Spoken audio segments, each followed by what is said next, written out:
Toronto was ranked as the 5th city in the world at risk of being in a real estate bubble. The other 4 cities at greater risk are Los Angeles, Zurich, Tokyo, and Miami at the top of the list. Apparently, hot weather and ocean views in Florida might have something to do with that. That's a big enough reason to attract all kinds of wealthy people from around the world. Celebrities like J-Lo, The Rock, Serena Williams, Tom Brady, and Tiger Woods have all purchased property and live in the area. You could even say that was a smart move.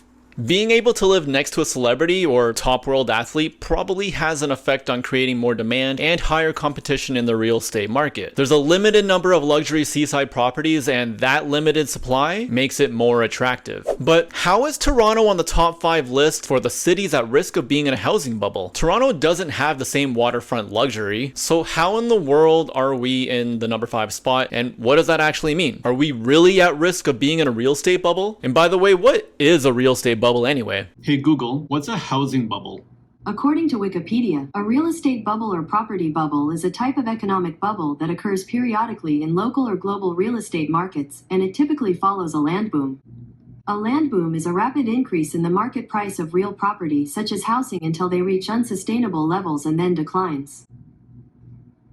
Here's what a bubble is. Property prices reach such a high level and they can't be maintained because it's become unaffordable for most people. This eventually ends when the market peaks. It's at that time when we see a market correction or even a market crash, depending on economic circumstances. Now, how do we reach a housing bubble and what causes it? There are 3 specific reasons that explains how this happens. The first is speculative demand. This is when people buy real estate because they think property values will eventually go up. They're focusing on the future value of property as their primary reason for buying, rather than buying the property for personal use as their number 1 reason. They might live in it, they might rent it out, it might not even matter where it's located. These sort of caveats don't matter as long as they can safely speculate within their risk tolerance that that property will earn them a return on their investment. People speculate demand all the time and they don't even realize it. Have you ever asked yourself, what's the property I'm thinking of buying today going to be worth in 5 years from now? Or what if I buy this property and the value drops? And what if I end up overpaying? Am I getting a good deal? The biggest culprits of speculative demand are real estate investors and buyers who buy property with the end goal of selling at a higher price in the future. We all want our property values to go up, but that for many people happens as a secondary goal versus having a roof over your head. Yet there are specific triggers that create buyer speculation. People buy real estate when they feel optimistic about property value appreciation, like thinking about the potential intrinsic value if they bought today. That optimism comes from favorable economic conditions, like government policies that influence the market. Did you ever notice that buyers have a tendency to get into the market when the Bank of Canada lowers interest rates? Just think back to 2017. Mortgage rates were less than 2%, people had access to borrow money, and for cheap, which encouraged buyers and gave them the confidence to buy and hold real estate, hoping that values would go up, and they did. I have 5 houses and a condo.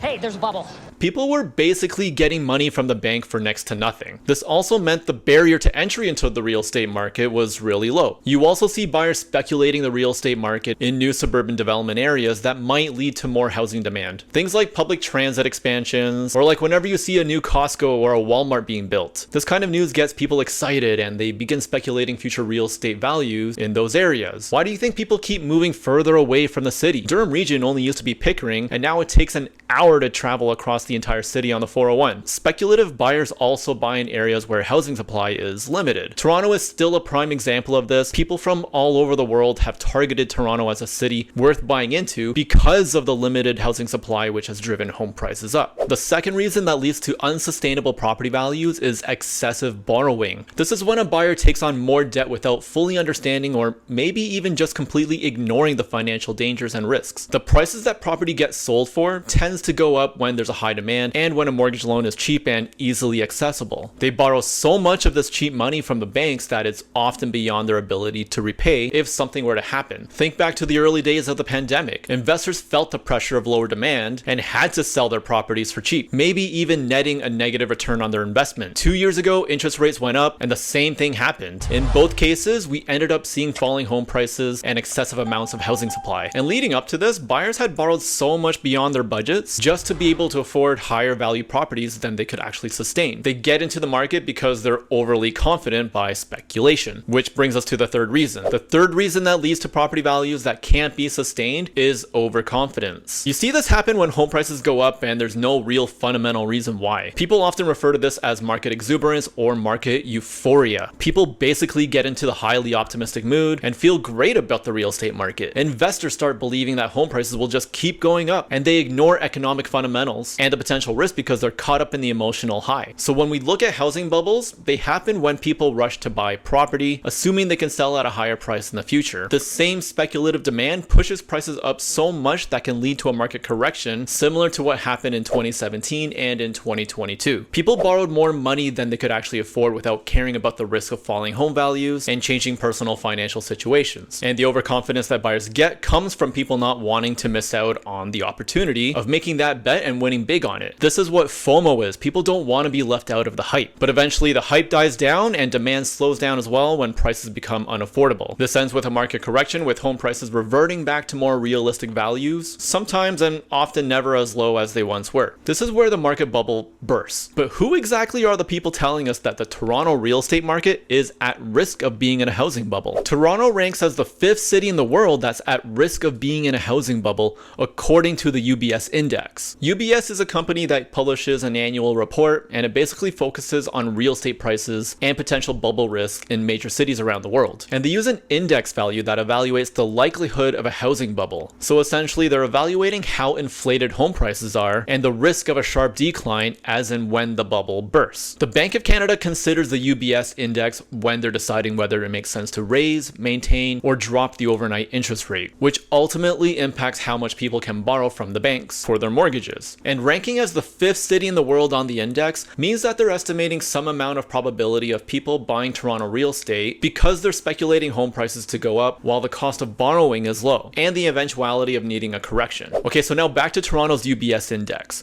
It's currently at 1.03.